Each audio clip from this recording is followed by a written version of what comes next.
सत्य परेशान हो सकता है पर पराजित नहीं। आज मालेगाव बॉम्ब ब्लास्ट प्रकरणातील सर्व 7 आरोपींना कोर्टाने निर्दोष घोषित केले। ही केवळ एक न्यायालयीन निकालाची बातमी नाही, तर काँग्रेसच्या विषारी आणि विखारी राजकारणाचा चेहरा पुन्हा एकदा उघड झालाय। त्यांच्या मोहब्बतच्या दुकानात तुष्टीकरणाच्या द्वेषाच्या गोळ्या मिळतात हे पुन्हा एकदा चव्हाट्यावर आले। हिंदू साध्वींना, राष्ट्रासाठी लढणाऱ्या अधिकाऱ्यांना खोट्या पुराव्यात अडकवण्यात आलं का? एका विशिष्ट समाजाला खुश करण्यासाठी का विशिष्ट लोकांची पाप लपवण्यासाठी?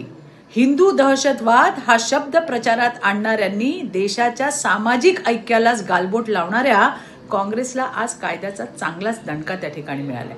आज या विकृत काँग्रेसला संविधानाचा खरा अर्थ समजेल, कारण संविधानाच्या आधारावरच सत्याचा विजय झालाय। धन्यवाद। जय हिंद, जय महाराष्ट्र।